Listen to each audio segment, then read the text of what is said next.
Et coucou tout le monde. Allez, je m'installe. Aujourd'hui, petite vidéo bonus. Alors, je vais dézoomer un petit peu, on y verra mieux. Comme je vous l'avais dit, je vous tourne une petite vidéo en plus cette semaine, en plus du bilan de la semaine, parce que ça m'a été demandé bon nombre de fois, soit en message privé, soit des fois sous les commentaires, sur comment démarrer le système des enveloppes. Voilà. Donc, c'est vrai que là, vous voyez dans mes vidéos tous les bilans que je fais, etc. Donc, c'est-à-dire que moi, le système est mis en place depuis déjà 3 ans. Ça fait 3 ans que je fais le système des enveloppes.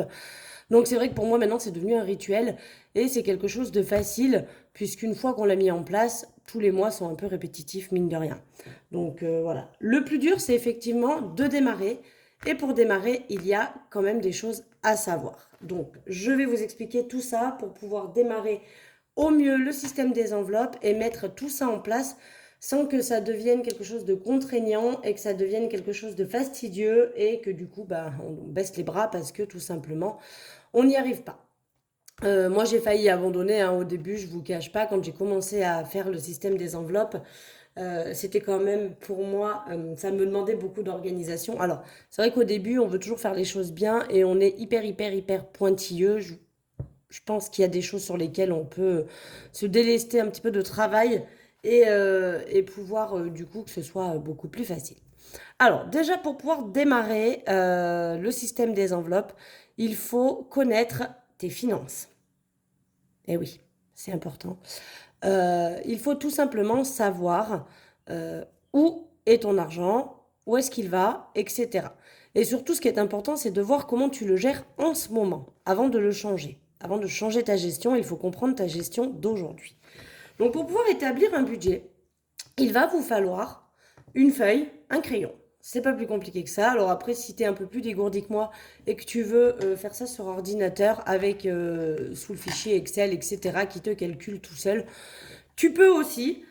Personnellement, je suis pas assez dégourdie, donc j'y connais pas assez grand-chose aux ordinateurs pour pouvoir faire ce principe-là. Mais je connais des personnes qui le font et effectivement, c'est très efficace aussi, sachant que l'ordinateur va calculer tout seul ton reste à vivre, etc. Si tu programmes évidemment tous les calculs dans le tableau Excel. Personnellement, j'y connais pas assez. Un bon vieux papier crayon, c'est ce qui me correspond le mieux à l'ancienne.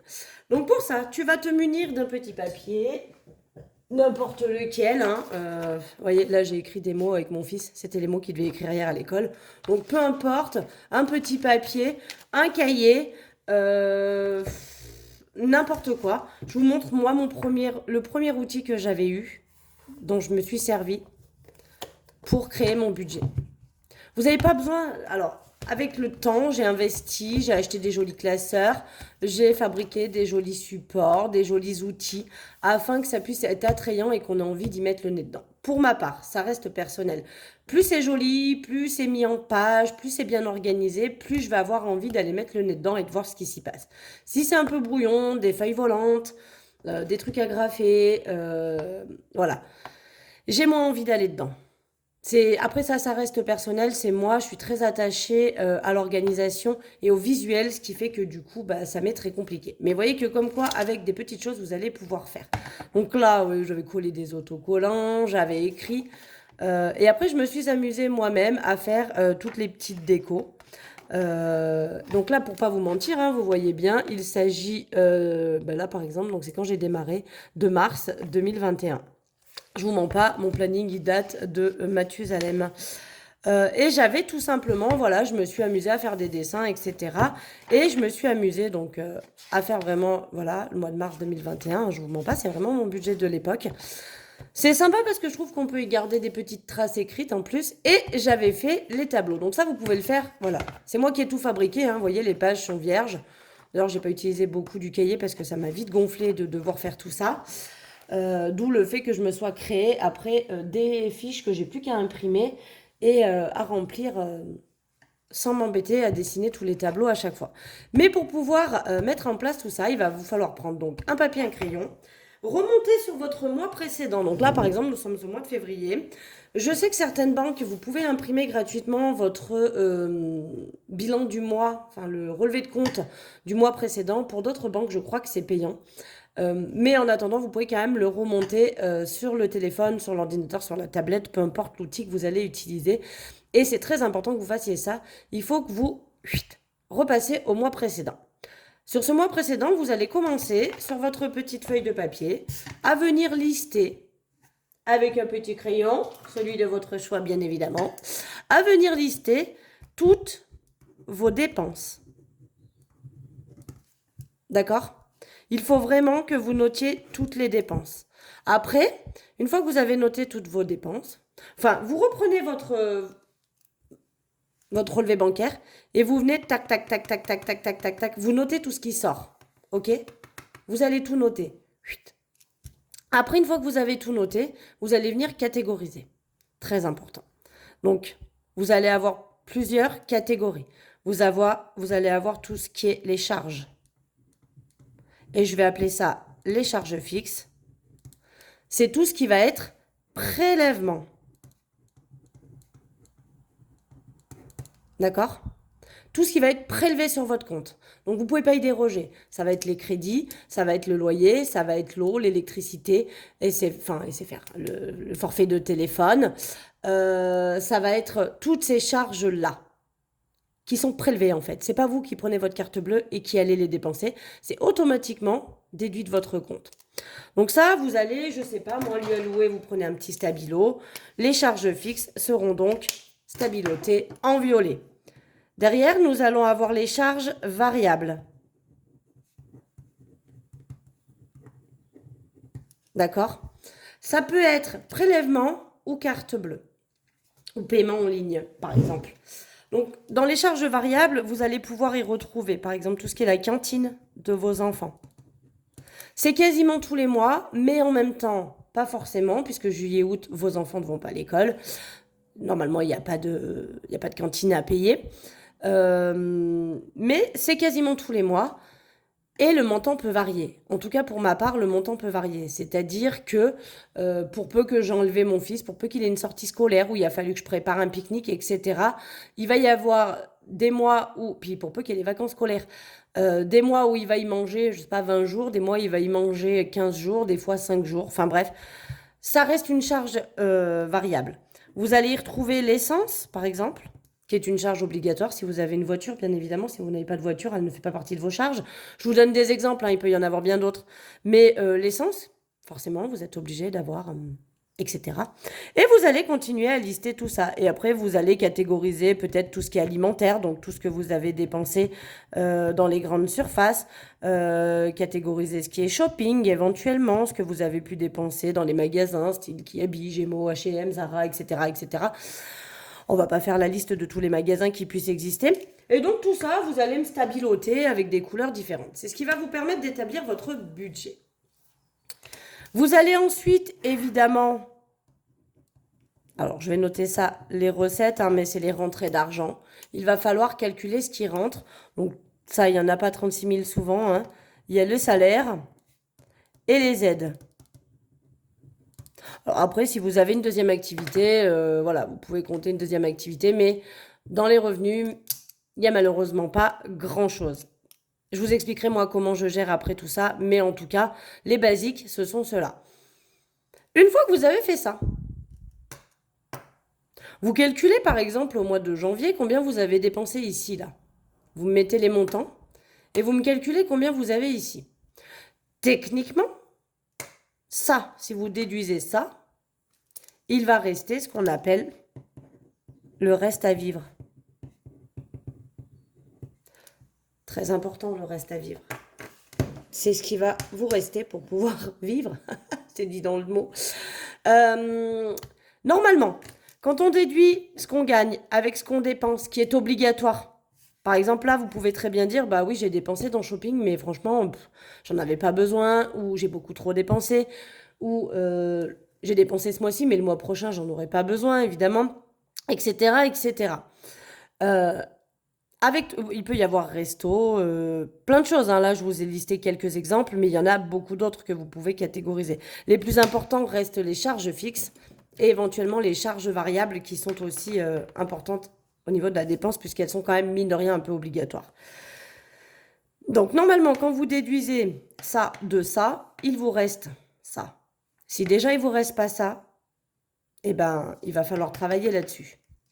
Il va falloir enlever des choses, il va falloir réduire des abonnements, il va falloir réviser ses assurances, il va falloir supprimer des abonnements peut-être. Je sais que l'autre jour, j'ai aidé une dame qui m'a envoyé du coup ce papier-là. Elle avait tout listé son mois précédent, etc. Et on a regardé ensemble ce qu'on pouvait faire. Alors, Spotify, Netflix, Prime, Amazon Prime, Disney, elle les avait tous. Tous, tous, tous, tous. Je crois que ça lui faisait plus d'une centaine d'euros. J'ai dit là, quand financièrement on n'est pas super à l'aise, on ne peut pas se permettre d'avoir tous ces abonnements, il va falloir m'en supprimer, il faut en garder qu'un ou deux. Voir si vraiment on est en difficulté, n'en avoir aucun. Ça reste du luxe, hein. La télé fonctionne. Normalement, hein, vous avez l'antenne, hein, si vous avez vraiment que ça. Au pire, vous avez la box. Normalement, vous avez un décodeur qui va avec. En toute logique, moi perso, par exemple, j'en ai pas parce qu'on est en bout de ligne et que du coup, je n'ai pas le droit au décodeur. C'est ça d'habiter en campagne. Mais voilà, normalement, il vous reste ça. Et avec ce qui vous reste, c'est là qu'on va constituer nos petites enveloppes. Donc ça, vous pouvez très bien le faire tous les mois. Lister. Alors, à savoir que moi, hein, bien évidemment, je vous montre un petit peu ce à quoi ça ressemble parce que c'est vrai que ce papier-là, vous ne le voyez pas souvent. Donc là, on va retrouver dans mon budget planeur, hein, vous savez que je vous propose à la vente, la fiche budget. C'est là qu'on va donc établir. Vous voyez, on va noter les revenus. Donc moi, il y en a plusieurs, hein. Il y a mon salaire, il y a la CAF, hein, ce que je considère comme les aides. Moi, je considère un petit peu ce qu'il me reste en banque comme, entre guillemets, un revenu, mais c'est de l'argent que j'ai à disposition sur mon compte. Les gains, c'est tout ce qui est... Alors, après, c'est propre à chacun. Par exemple, vous faites des ventes sur Vinted, vous faites des ventes tout court dans des vides-greniers ou autres. D'accord? Moi, personnellement, ça compte un peu les ventes que je fais, mais également les remboursements de mes ex. Oui. C'est pas très drôle, mais c'est la vie, elle est comme ça. Donc, ça compte aussi les remboursements de mes ex et ça compte aussi le médical. Puisque moi, je vais compter dans mes sorties d'argent ce que je dépense et dans mes rentrées d'argent ce qui m'est remboursé par la sécurité sociale et ma mutuelle. Pourquoi je fais ça? Parce que pour peu que je sois allée au médecin, genre le 28 du mois, je vais être remboursée le mois suivant. Et du coup, ça va pas concorder dans mes chiffres, puisque au niveau de ce que je vais voir affiché sur ma banque, ça va pas être ce que je vais avoir affiché sur mon papier, puisque l'argent sera sorti, mais pas rentré. Et puis, selon ce qu'on dépense, évidemment, on n'est pas remboursé à 100%. Donc, ça laisse la petite marge de différence si des fois, ça nous coûte plus cher que ce qu'on est remboursé. Donc, moi, je compte ça aussi. Et après, évidemment, j'ai ma pension alimentaire. Donc, ça, pour les parents séparés, les mamans solo, etc. Vous aurez donc aussi cette case-là, mais évidemment, elle n'est pas faite pour tout le monde et bien heureusement. Voilà, donc là, on va y retrouver mes revenus. On va y retrouver ensuite mes charges fixes. Donc ça, ce tableau, vous pouvez le faire à la main sur une feuille. Vous pouvez le dessiner comme moi, j'ai pu faire. C'est exactement le même que celui-ci, hein. À l'époque, j'étais encore avec le père de mon fils. Hein, donc vous voyez qu'on a le salaire de Rémi, qui gagnait bien sa vie. Hein. Il me manque, hein. Surtout son salaire. Bon, exclusivement son salaire d'ailleurs. Voilà. Donc, on a les revenus. Donc, à l'époque, on ne touchait pas. Hein, je comptais pas tous les gains, les restes en banque, etc. Mais là, c'était mon premier mois. C'était le mois de mars. C'était mon tout premier mois que j'ai effectué dans le système des enveloppes. Donc, vous voyez, au revenu, on avait le salaire du père de mon fils, le mien. Onica, c'était ma deuxième activité. Et la CAF, ce qui correspondait aux allocations familiales. On y retrouvait mes charges fixes, donc là, qui étaient quand même des charges fixes de monsieur et madame tout le monde. On avait les crédits, assurance, eau, EDF, SFR, les placements que je pouvais faire en banque, le prix de nos cartes bleues, Netflix et Spotify, on avait les deux à l'époque, et la cantine des enfants. Vous voyez, ça, c'était toutes nos charges fixes. On avait quand même 1887 € de charges fixes. Alors, c'est vrai que souvent, là, quand je tourne mes vidéos, on me dit, mais oui, mais tu n'as pas de charges fixes de monsieur, madame, tout le monde. Effectivement, vous n'y retrouvez pas d'eau, pas d'électricité, pas de crédit. Assurance, vous retrouvez, hein, parce que c'est MMA. Mais voilà, tout ce qui est les charges les plus grosses, effectivement, j'ai pas de loyer, j'ai pas de crédit en cours, j'ai rien de tout ça. J'ai tout fait clôturer hein, quand on s'est séparés. Je me suis remise à zéro et on est reparti comme ça. Mais vous voyez qu'à l'époque, j'avais les charges de monsieur, madame, tout le monde. Et après, on va y retrouver donc tout ce qui est les enveloppes. Les enveloppes, c'est ici. Donc normalement, quand vous déduisez vos revenus, enfin vos charges fixes et variables, moi j'ai tout regroupé, avec vos revenus, vous obtenez votre reste à vivre qui va vous servir pour établir ceci. Ce sont les enveloppes. Je vous mets celui-ci parce qu'on y voit un peu mieux que sur mon petit tableau. Donc les enveloppes, ce sont toutes les enveloppes que j'ai dans mon porte-monnaie. Voilà, c'est ça. C'est ce dont je vais avoir besoin dans le mois pour vivre. À l'époque, vous voyez que j'avais 500 euros d'alimentation et on était 4,5, hein. Parce que j'avais ma fille à plein temps à la maison, à plein temps, en garde principale à la maison, j'avais mon fils, le père de mon fils, moi, et on avait, alors pas en garde alternée, mais un week-end sur deux, la moitié des vacances scolaires, on avait mon beau-fils, et les mercredis. On l'avait aussi tous les mercredis. Et à l'époque, j'avais 500 euros d'alimentation. Alors je sais pas, est-ce que les mois suivants, c'était le même tarif? 400 même. C'est limite ce que je paye aujourd'hui pour 3 personnes en comptant qu'un seul adulte et 2 enfants et un enfant à mi-temps, hein. Ouais, je dis à mi-temps, j'aime bien. Bref, pour vous dire à quel point les prix ont augmenté, parce qu'à l'époque, ça me suffisait largement pour... je passais 100 euros par semaine. Voilà. Et ça me suffisait. Donc, du coup, vous allez créer toutes vos catégories. Là, c'est à vous de créer pour voir ce dont vous avez besoin pour vivre. Moi, vous voyez qu'il y en a un petit peu plus que ce qu'il y avait à l'époque. À l'époque, j'en avais pas tant que ça. J'avais l'alimentation, le tabac. J'avais moi, toujours. J'avais la maison et la déco, divers, et mes 3 enfants, pour qui je leur donnais des sous. Et c'était 10 euros par semaine. Et ils pouvaient s'acheter du petit quelque chose, etc. Et ça, je le fais plus, hein. J'ai plus le budget pour faire ça, évidemment.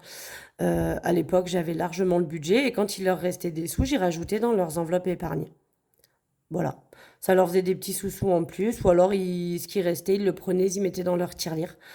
Ça les obligeait à faire attention de ne pas dépenser tout leur budget. C'était plutôt pas mal. Là, aujourd'hui, j'ai franchement plus le budget de pouvoir leur allouer comme ça 10 euros par semaine chacun. Donc, eh ben, on fait plus. On fait ce qu'on peut. Donc, du coup, vous allez établir tout ce dont vous avez besoin dans le mois. Voilà comment établir un budget. Là, normalement, bah, s'il en reste, vous pouvez y passer dans des enveloppes épargne. S'il en reste pas, vous avez fait votre budget. Et vous essayez de faire des économies chaque semaine avec ce que vous avez mis dans vos enveloppes. Alors moi, je conseille toujours, j'espère que c'est clair ce que je dis. N'hésitez pas après en commentaire à me dire si vous avez d'autres questions que j'aurais peut-être pas répondu parce que ça me semblait peut-être logique ou parce que j'y ai pas pensé tout simplement. Mais n'hésitez pas dessous, hein, évidemment, quand vous regardez la vidéo, à me mettre en commentaire si vous avez d'autres questions sur comment et que j'ai pas forcément expliqué dans le détail, hein. N'hésitez pas, cette vidéo sert vraiment à ça pour le coup. Donc une fois que vous avez établi tout ça, bah, c'est à vous de faire. Alors, vous pouvez tout simplement mettre dans des enveloppes. Moi, sincèrement, j'ai commencé le système avec des enveloppes postales, hein. Avec des enveloppes quoi. Avec des enveloppes comme ça, des enveloppes de la poste, des toutes simples. Vraiment, clairement, les vraies enveloppes, quoi, hein.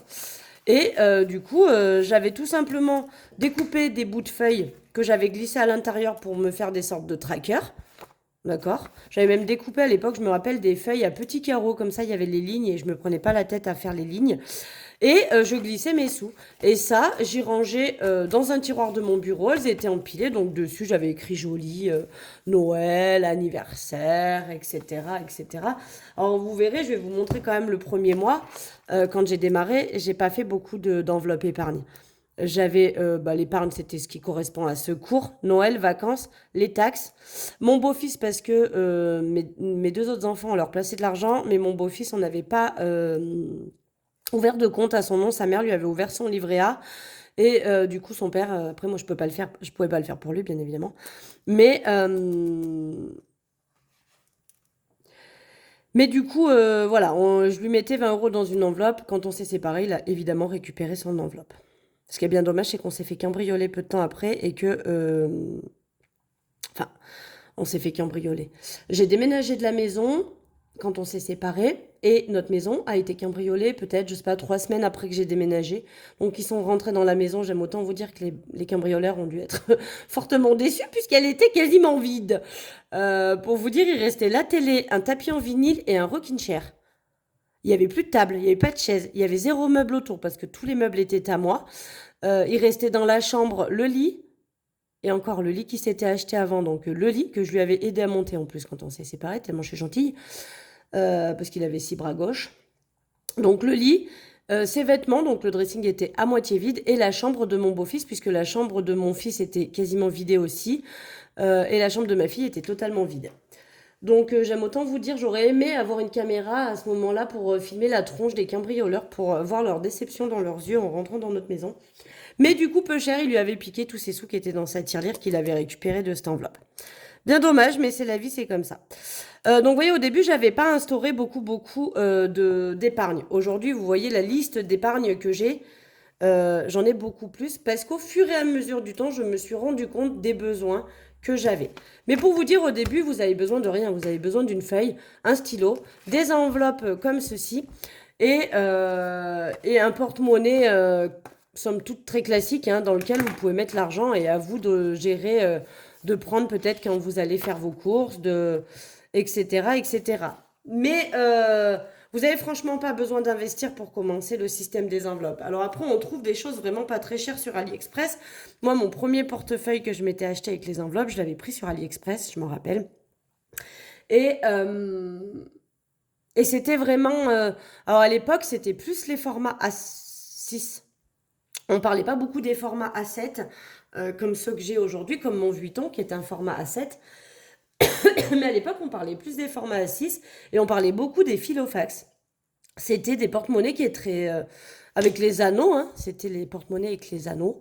Je les ai vendus, les miens, je les ai plus. Je pourrais pas vous les montrer, mes premiers, parce que je les ai revendus vu que je m'en servais plus. Et c'est vrai que comme j'ai toujours eu... Alors, au début, j'avais des grands sacs à main parce que mon fils était petit pour pouvoir y trimballer le doudou, le biberon, etc. J'avais des très très grands sacs à main, limite des sacs à langer. Mais après, je suis vite passée au petit sac et le format A6, il était quand même très grand pour mon sac à main. Il me prenait quasiment toute la place. Et quand on a un petit peu découvert les formats A7, quand ils ont un peu créé ça, je pense que ça existait déjà avant, hein, mais qu'on n'avait pas forcément regardé ça. Mais quand ils sont arrivés les formats A7, je suis passée sur ce modèle-là parce que beaucoup plus petit et beaucoup plus pratique. Alors c'est vrai que pratique dans le sac à main, mais à la différence du format A6, c'est qu'on est obligé de plier les billets, que dans le format A6, on ne les pliait pas. Et du coup, c'était beaucoup plus rapide pour les ranger quand on est en caisse. Mais bon, après ça c'est un détail et une habitude à prendre. Voilà. Donc ça, là, une fois que vous avez établi votre budget, que vous savez à peu près ce dont vous avez besoin, vous allez tâtonner, hein. J'aime autant vous le dire. Le premier mois, vous allez tâtonner et je pense qu'on peut le constater dans mon mois suivant. C'est que déjà, vous voyez qu'au niveau des épargnes, j'avais augmenté, j'avais rajouté d'autres choses. J'avais rajouté anniversaire, Marion et Rémi, par exemple. Vous voyez?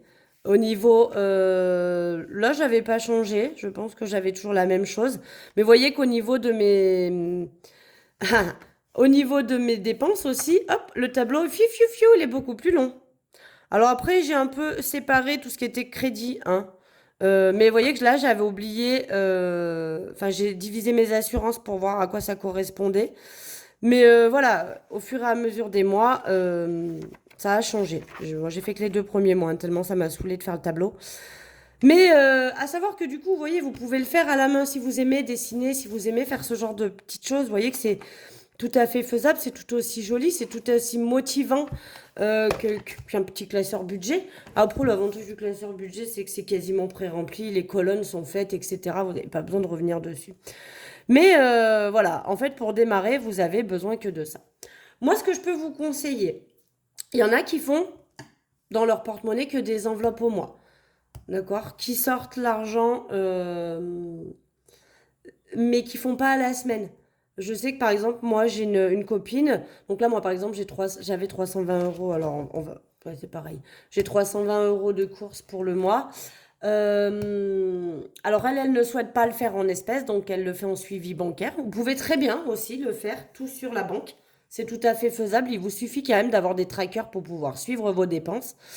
Donc c'est tout à fait faisable de faire ça. Moi personnellement, je préfère avoir l'argent avec moi. Je trouve que c'est plus parlant. Je sais que j'ai 80 € dans mon porte-monnaie. Je fais vraiment attention de ne pas dépasser les 80 € par semaine. Qu'avec la carte bleue, je me dis, oh, si ça dépasse, c'est pas grave. Tu vois. Si j'ai 5-6 € de plus, on n'était pas loin, on est bon. Mais 5-6 € de plus sur chaque semaine, à la fin, le budget est quand même vachement faussé. Donc après ça c'est personnel à chacun, je peux concevoir que vous n'aimiez pas avoir de l'argent liquide en votre possession, c'est vraiment personnel à chacun. Mais pour moi je trouve que c'est la meilleure méthode pour pouvoir faire des économies parce qu'une fois que la semaine est vidée, et ben vous savez que j'y passe dans mes défis. Donc on m'a posé la question et je vais y répondre de suite sur comment mettre en place les défis. Les défis, vous les connaissez si vous me suivez, puisque vous les voyez chaque semaine. J'ai quelques conseils à vous donner. N'en faites pas trop. Sincèrement, n'en faites pas trop. Quand j'ai démarré le système des enveloppes, je trouvais ça tellement cool, ces petits défis, pour mettre un petit peu des sous-sous par-ci, par-là. Je les faisais quasiment tous. J'avais le 52 semaines, j'avais le Monopoly, j'avais le défi des saisons. Si, je crois que j'ai fait le défi des saisons aussi. J'ai pas dû le faire bien longtemps. J'avais le défi des centimes. Enfin, j'en avais, mais j'en avais une quantité. Il y en avait plein qui en donnaient, qui en créaient. Blush Budget en a fourni pas mal au début qu'elle commençait aussi le système des enveloppes. Il y a aussi Céline. Je me rappelle plus le nom de sa chaîne. Mes économies et défis. Voilà, elle fournit pas mal de défis gracieusement et on la remercie. Elle avait fait le défi du coloriage, elle avait fait donc il y avait oui ce que j'appelle le défi des saisons, c'était pour chaque mois il y avait un petit défi. Alors ça je crois pas que c'était mes économies et défis. Bref, j'en faisais des tonnes et des tonnes et des tonnes, j'en avais pour pas vous dire facilement pas loin d'une dizaine je pense. Et c'est vrai que je trouvais ça cool. Alors c'est vrai que quand j'étais avec le père de mon fils, on avait un plus gros revenu déjà. Donc on avait plus d'argent dans nos enveloppes. Donc j'arrivais à faire plus d'économies à la semaine. Parce que pour pouvoir mettre en place ça, il faut que vous puissiez avoir des enveloppes à la semaine. Sinon vous ne pouvez pas remplir le défi évidemment. Ou alors vous les remplissez en début de mois, vous comptez dans votre budget. Mais le but ça c'est de les remplir avec de l'argent qui n'était pas prévu. Et de se faire une petite épargne. Le but du défi c'est de se faire une épargne mais qui n'était pas prévu dans votre budget du mois. Donc quand par exemple, quand vous faites ça, moins ça, et qu'il vous reste zéro, que vous pouvez donc rien mettre ici, forcément vous allez essayer de grappiller ici pour vous fabriquer une petite économie. Donc c'est-à-dire que sur les 320 € de course, vous allez essayer de ne pas dépenser les 320 et d'essayer peut-être, moi je sais pas, d'économiser 20 € et de pouvoir y rajouter dans vos enveloppes épargne ou dans vos défis. Mais vos défis peuvent aussi servir à être remplis et venir compléter une fois qu'ils sont pleins vos enveloppes épargne. C'est ce que je fais moi. Au début, donc au tout début, je faisais pas de défi. Et en fait, quand je faisais des économies ici, j'ai rajouté ici. D'accord?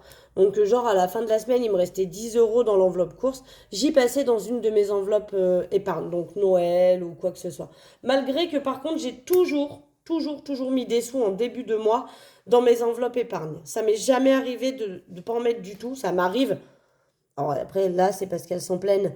Non, l'école, c'est pas plein. Juste que j'ai pas voulu en mettre. Mais ça m'arrive des fois de pas mettre dans toutes les enveloppes parce que mon budget est un peu serré ou de mettre des tout petits montants. Et du coup, quand je faisais des économies au début, j'y passais directement dans les épargnes. Ce qui est une très bonne initiative, hein. Ça vous permet de gonfler vos épargnes rapidement dès le départ. Si vous avez envie que ce soit un peu plus ludique, vous pouvez y passer dans des défis, ce qui ne vous empêche pas, une fois que le défi est plein, qu'elle passe dans vos épargnes. Mais du coup, vous les mettez un petit peu de côté, parce que des fois, moi je le vois dans mon épargne, par exemple, Marion, dès qu'il y a des sous, autant vous dire que hein, Bibi, elle va les prendre. Que s'ils sont dans les défis, ça m'embête parce que ça va me faire réduire mon défi alors qu'il est bien avancé. Vous voyez ce que je veux dire? Il faut que ça reste ludique. Donc le premier conseil, c'est déjà de ne pas en avoir trop. Parce que plus vous en avez, moins vous allez arriver à les remplir parce que vous allez mettre des plus petites sommes dans chaque défi et plus ça va vous démoraliser. Hyper important, ne vous démoralisez pas. En sachant que je vous dis, hein, vous allez tâtonner le premier mois, ce ne sera pas votre mois best-of. Hein. Forcément, le mois d'après, vous allez dire, bah là, voyez, j'aurais voulu dépenser là-dedans, j'avais pas d'enveloppe qui correspondait. On va créer une enveloppe. etc., etc. Moi, je vous conseille quand même de faire donc de faire quelques enveloppes à la semaine. C'est ce que vous voyez dans mes vidéos que je vide chaque semaine et que je re-remplis. Vous voyez aussi que dans mon porte-monnaie, il y a des enveloppes au mois. Et ces enveloppes au mois ne seront vidées que la dernière semaine s'il reste des sous à l'intérieur. Mais pour pouvoir attaquer les défis, il faut pouvoir mettre de l'argent dedans. Et donc, il faut pouvoir régulièrement vider vos porte-monnaies. Moi, je trouve qu'à la semaine, c'est ce qui permet de faire le plus d'économies parce que une fois que l'argent est enlevé, eh bien, tout simplement, il est mis de côté. Que si vous le laissez tout le mois dedans, vous allez facilement avoir envie de le dépenser, c'est une certitude. Donc après, vous mettez bien les défis que vous voulez. Hein. Ça, moi, ce sont les défis que je vous propose sur ma boutique, évidemment. Tout est toujours disponible. Hein. Et donc, vous venez cumuler. Alors, pour moi, les basiques, s'il y en avait vraiment deux à faire, d'accord? Ce serait le défi 5 euros. Il est trop cool. Enfin, j'adore. Je trouve que les sommes montent quand même assez vite. Vous voyez, là, je suis à 400 euros. Enfin, 410, 20, 30, 35, 435 euros. J'ai pris dedans pendant les vacances de Noël pour aller faire une journée avec ma fille. Donc voilà, ça peut être utilisé tout le long de l'année. Hein. Moi, je les mets de côté principalement pour les vacances d'été, mais vous pouvez très bien vous en servir à chaque vacances. Enfin, chacun en fait l'utilité qu'il en a envie. Ça peut être pour vous acheter une cafetière aussi. Hein. Enfin, vous faites comme vous voulez avec cet argent, c'est le vôtre, hein, bien évidemment. Mais pour moi, s'il y en avait deux à faire, ce serait celui-ci et celui-ci. Le défi 5 euros et le défi des pièces, parce qu'on se retrouve très souvent avec des pièces dans nos porte-monnaies, on ne sait jamais quoi en faire. Et de le cumuler, et ben au final, on arrive à mettre des sous. Alors, vous savez, moi, je les change. Dès que j'ai 10 euros dans ma tirelire, je prends un billet de 10, par exemple dans divers ou dans loisirs ou dans courses, puisque c'est des enveloppes qui sont vidées à la semaine. Et je mets les pièces avec, ce qui fait que je paye avec les pièces au magasin et je récupère le billet que j'avais prévu en début de mois pour mettre dedans. Après, les autres défis sont tous optionnels, bien évidemment. Vous pouvez en faire tant que vous voulez, hein. Mais vous voyez bien que même moi, avec les 5 défis que j'ai, donc j'ai Pergola, mais bientôt il est fini, celui-là il sera supprimé, après je garderai que les 4. Avec le défi 200 euros, le challenge pièce, le défi 5 euros et le save 600, je galère des fois à remplir toutes les enveloppes. Donc pour vous dire que vraiment, plus vous en avez, plus c'est difficile. Voilà. Après, une fois que vous avez mis tout ça en place, vous allez juste tâtonner un petit peu par rapport au montant, par rapport aux enveloppes que vous avez créées. Moi, je sais que du coup, voilà. Au début, j'avais créé plein d'enveloppes épargne, puis je les ai changées, j'en ai rajouté, puis de nouveau, j'en ai enlevé parce que je me suis rendu compte que ça servait à rien. Pareil dans mon porte-monnaie, j'en ai mis, puis après, j'en ai rajouté parce que du coup, je me disais, il m'en manque, ce budget-là, je ne l'avais pas prévu. La déco de la maison et tout ça. Alors moi, voilà, j'ai une enveloppe maison, par exemple, dans mon porte-monnaie. Voilà. Au fur et à mesure, vous allez tâtonner. Moi, j'estime que pour mettre en place le système des enveloppes, il faut sincèrement compter à peu près 3 mois. Le premier mois, pour moi, c'est un mois vraiment test. Essayez d'attaquer en début de mois. Alors, début de mois, on s'entend. Moi, j'attaque le vendredi, le premier vendredi de chaque mois. Il se peut que, par exemple, le premier soit un mercredi. Eh bien, mon mois, il commencera, non pas le premier, mais le 2, le 3, par exemple, le vendredi 3. Moi, je fais du vendredi au vendredi parce que comme ça, je re-remplis pleinement. Mais avant, je faisais du dimanche au dimanche. Et en fait, le week-end, c'était galère parce que j'avais tout dépensé la semaine. Et du coup, il me restait plus d'argent pour le week-end. Et le week-end, c'est finalement là où on dépense le plus. Donc, j'ai pris le parti de changer. Par exemple, ça aussi, ça fait partie des adaptations que vous allez devoir faire en fonction de votre vie à vous. Du coup, moi, j'ai pris le parti de changer et de faire mes semaines du vendredi au vendredi. Vous pouvez très bien les faire du mercredi au mercredi, du jeudi au jeudi. Il n'y a pas d'importance, vous faites comme vous voulez. Le tout, c'est que ça vous fasse des semaines pleines. Mais voilà, je compte du vendredi au vendredi, comme ça je remplis mon porte-monnaie le vendredi. Si le samedi on veut sortir, on veut faire quelque chose, j'ai de l'argent dans le porte-monnaie et je me prive pas. Je vais avoir plus tendance à me priver du coup le reste de la semaine, mais c'est la semaine, il y a école, on sort beaucoup moins, voilà. Donc, moi je préfère faire comme ça, personnellement. Chacun va avoir midi à sa porte et va faire son organisation.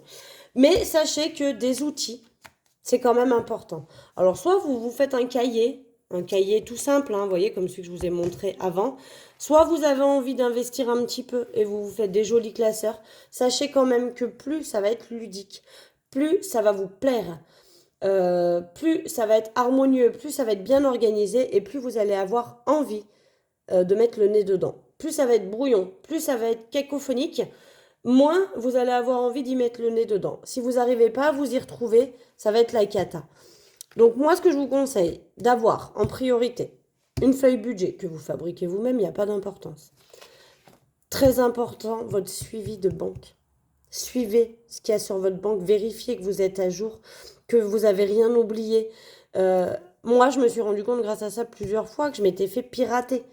Voilà. Suivez votre compte bancaire, c'est hyper important. Ensuite, ça c'est pareil, vous pouvez le faire sur un papier. Moi au début, je le faisais sur une feuille. Je marquais semaine 1, course, machin et tout. Mais votre suivi d'économie de la semaine, pour savoir combien vous avez économisé. D'accord? Vos gains. Ah bah ça c'est le côté de mon entreprise. C'est pour ça que les feuilles sont volantes et n'existent pas trop. Mais ça c'est pour mon entreprise. Vos gains. Et qu'est-ce que j'ai oublié? Bah rien, c'est tout. Ouais, je rajoute, moi, dans mon classeur, dans ce que je vends, une première page de garde avec le mois. Non, moi, je le mets pas, ça sert à rien. Enfin, dites-moi d'ailleurs si vous trouvez qu'elle est utile, cette page. Vous savez, c'est la page avec le dessin du mois, là, comme je faisais dans mon journal. Je l'avais proposé. Donc ça, c'était l'année en cours. Dommage que je ne l'ai pas fini. Vous voyez mes épargnes qui montaient. Ça, vous pouvez vous le faire, un petit tracker épargne aussi. Vous voyez que j'en avais rajouté. Mon tableau, il y a manqué, j'avais rajouté voiture Marion. Et vous voyez, je faisais, donc il y avait le défi des centimes aussi, défi 5 €.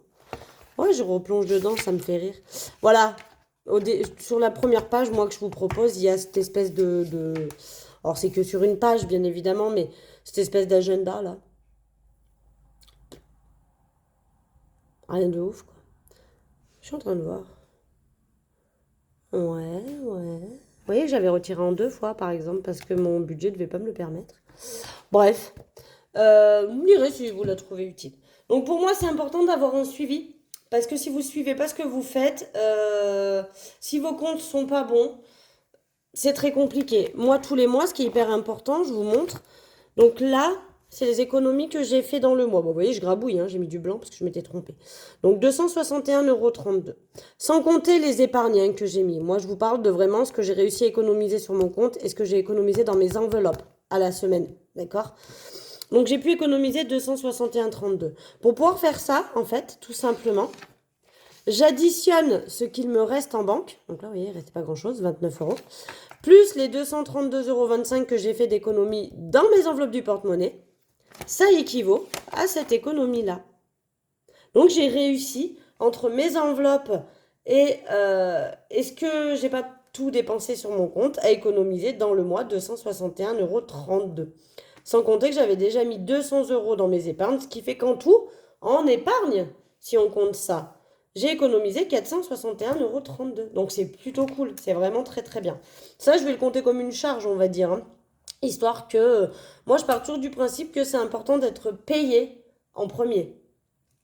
Voilà, moi je me paye en premier. Parce que je sais que cet argent-là, si je le laisse sur mon compte, ben, comment vous dire, il va pas y rester bien longtemps, d'accord?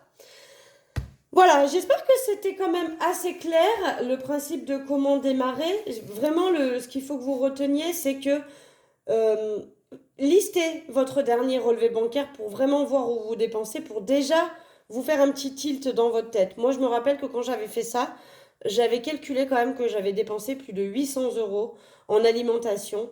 À l'époque, on allait à Super U, qui était à côté de la maison.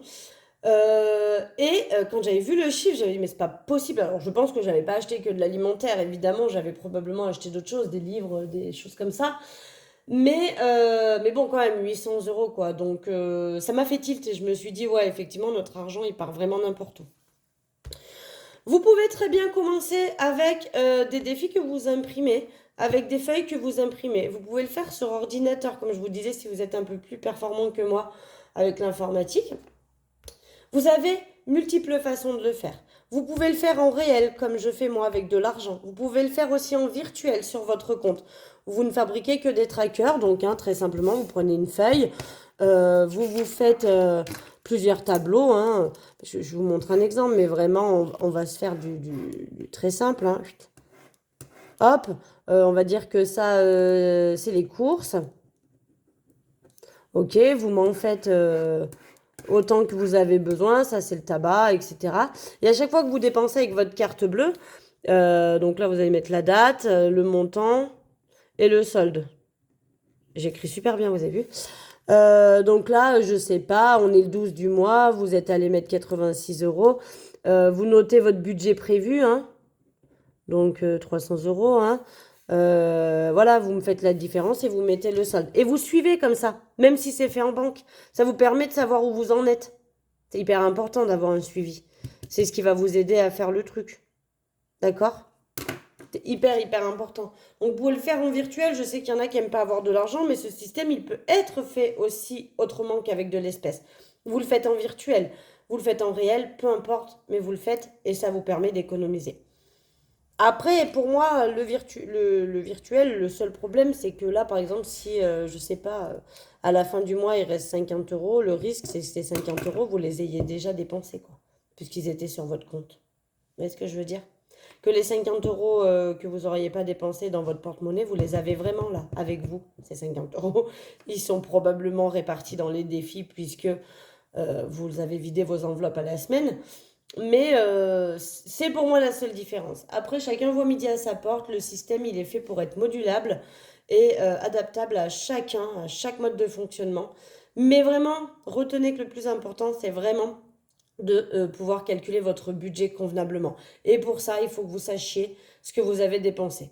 Donc si vous démarrez tout juste, eh ben, très bien, hop, vous faites ce que je vous ai dit, vous prenez votre dernier relevé bancaire et vous allez lister toutes vos dépenses pour pouvoir les catégoriser et savoir ce qui était utile ou non utile déjà, et pour pouvoir mettre en place vos enveloppes, que ce soit des enveloppes épargne ou les enveloppes du quotidien. Ça va vous permettre de voir où vous dépensez, d'accord? Et après, une fois que tout ça est parti, bah, soit vous faites du très simple avec des enveloppes papier et des feuilles volantes, hein, que vous pouvez agrafer, mettre dans un classeur, hein, vous pouvez très bien faire ça dans un classeur aussi. Rien n'empêche que ce soit beaucoup plus simple. Moi, perso, je trouve que plus c'est joli, plus c'est harmonieux, plus c'est tout assorti, plus moi, j'ai envie d'aller mettre le nez dedans. Après, c'est chacun, voyez, chacun fait à sa propre manière. C'est-à-dire que vous, si le côté esthétique vous importe très peu, eh bien, vous n'avez pas besoin de faire tout ça, quoi. Mais le système, il est très simple, hein, il suffit juste de le mettre en place. Gardez bien quand même à l'esprit que vous allez mettre plusieurs mois, hein, à le stabiliser. Après, une fois qu'il est fait, sincèrement, moi, mon budget, il est quasiment le même tous les mois, hein. Il n'y a pas trop de différence. Juste que j'alterne un peu les montants dans les épargnes. Des fois, je mets plus à Noël, des fois, je mets plus à vacances, des fois, je mets un petit coup de boost pour une autre enveloppe, notamment chauffage ou des choses comme ça. Voilà. Après, ça, c'est propre à chacun. Mais je reste quand même à vous dire, quand vous démarrez, essayez de ne pas trop en faire. Voyez au fur et à mesure, adaptez au fur et à mesure. Essayez au début de ne pas faire 26 défis parce que vous allez vous y perdre. Vous n'allez pas avoir des montants qui vont gonfler, ça va vous dégonfler. Donc voilà. Allez-y petit à petit, vos enveloppes épargne. Essayez d'en mettre 4-5 très importantes à vos yeux. Et puis vous verrez si vous voyez que finalement, financièrement, vous pouvez rajouter une enveloppe épargne, rajoutez-en une, etc. etc. Allez-y progressivement pour être sûr de ne pas vous mettre en déficit, hein. Parce que le problème, il est là, hein, c'est que si vous y allez trop fort d'un coup et que vous sortez de l'argent et que vous vous retrouvez un petit peu hein, à sec, ça risque d'être très compliqué. Vous risquez de vous mettre un petit peu dans le caca. Ce que je peux vous conseiller aussi, c'est toujours de laisser une marge. Donc quand vous faites vos calculs, essayez de laisser de l'argent sur votre compte bancaire en cas d'imprévu. Il y en a beaucoup qui prennent le budget zéro. Personnellement, j'en suis pas fan parce que si une facture tombe et qu'elle n'était pas prévue, si vous devez la payer, bah, soit vous prenez dans vos épargnes, hein, du coup, soit si vous vous êtes laissé une petite marge, vous savez que vous pouvez la régler avec cette marge. Pour moi, je trouve que c'est important. Voilà, bon, écoutez, je pense avoir fait le tour. Je pense que c'était assez concis sur comment démarrer le système, comment mettre en place les défis. Euh, alors les défis, évidemment, hein, vous pourrez les faire que si vous faites avec de l'espèce, hein. Compliqué de faire autrement. Mais voilà, sachez que tout est faisable, tout est réalisable avec ce système des enveloppes. Il y a vraiment... D'ailleurs, je vous conseille, hein, et je pense que c'est d'ailleurs ce que vous faites, hein, c'est ce que je fais moi déjà, de regarder plein de youtubeuses qui font le système des enveloppes. Pourquoi? Parce qu'on a chacune une organisation d'enveloppes. Chacune fait sa propre organisation.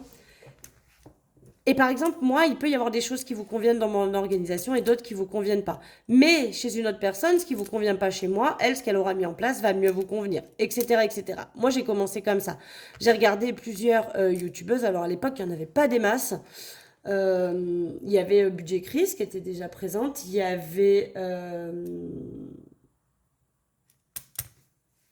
Ah, bah mince, j'ai mangé son nom. Je m'excuse. Elle a écrit un livre. Bon, bref. Peut-être vous verrez qui c'est. Euh, Ah, ça m'embête. Bref, elles n'étaient pas hyper nombreuses, hein. Il devait y en avoir trois quatre. Après, c'était beaucoup des américaines. Donc, bon, regardez une vidéo en anglais. Autant vous dire que comme je suis pas tout à fait bilingue, c'était très pénible à mes oreilles et à mes yeux. Mais voilà, elles n'étaient pas hyper nombreuses. Et en fait, moi, j'ai un peu pioché des idées de chacune. Aujourd'hui, vous en trouvez un nombre incalculable sur YouTube. Ça s'est développé, mais comme des petits champignons. Donc on est quand même hyper nombreuses à pouvoir vous proposer du contenu sur ce sujet. N'hésitez pas à tout aller les voir et à piocher sur l'organisation d'elle. Il y a ça que j'aime bien, sur elle il y a ça, sur elle il y a ça, sur elle il y a ça, etc. etc. Et de vous créer votre propre organisation à vous. Moi par exemple, là j'hésite beaucoup, une fois que j'ai fini Pergola et Disney, à supprimer des défis. Peut-être me laisser justement que le défi des centimes et le défi des pièces, le défi 5 euros, le défi des pièces et le défi 5 euros, et le reste, y transvaser directement dans mes enveloppes épargne pour pouvoir les gonfler. Parce que je trouve qu'elles montent, mais finalement pas si vite, parce que je mets pas non plus des 100 et des 1000 début de mois dedans. Donc je me tâte à... Après, vous allez échanger hein, d'organisation au fur et à mesure. Mais là, par exemple, moi, c'est quelque chose que je me tâte à faire. J'aime bien mes petits défis, mais voilà, j'aimerais que mes enveloppes épargne gonflent un peu plus. Donc, je sais pas, je vais voir, je vais y réfléchir. Vous voyez, on cogite hein, au fur et à mesure sur tout ça. Bon, allez, 46 minutes, je vous embête pas plus. J'espère que ce que je vous ai dit vous aura aidé à comprendre comment démarrer le système des enveloppes. Si vous avez des questions, besoin de plus d'informations, n'hésitez pas à me contacter aussi en privé sur Instagram. Vous savez que mon compte Instagram porte le même nom que la chaîne YouTube, donc Marion Budget Family, sauf qu'il y a des points entre les mots, parce que je ne sais pas pourquoi j'ai pas réussi à mettre des espaces. Il y en a plein qui arrivent et moi j'y arrivais pas. Donc j'ai mis des petits points, mais c'est le même nom que ma chaîne YouTube, donc vous me retrouvez facilement. Et vous pouvez tout à fait me contacter. Euh, pour si vous avez besoin de conseils ou quoi que ce soit, évidemment. Voilà, voilà. Bah écoutez, je pense que j'ai fait le tour. Je pense que c'était assez parlant. J'ai même un peu trop blablaté à mon sens. Encore une fois, si vous avez besoin, si vous avez des questions, n'hésitez pas en commentaire. Juste là-dessous, vous mettez un petit commentaire, vous posez une question. Si effectivement elle n'est pas répondue dans la vidéo, je vous y répondrai. Si elle est répondue dans la vidéo, bon, s'il n'y a pas de réponse, c'est que la réponse est dans la vidéo. Vous pourrez la re-regarder pour trouver la réponse. Ce sera une petite chasse au trésor. Voilà, voilà. Bon, écoutez, allez, j'arrête de blablater, c'est bon, c'est définitif. Je vous laisse tranquille. Je vous embrasse. Et puis, je vous dis à vendredi pour faire le bilan de la semaine numéro 2 du mois de février. Bisous, bisous.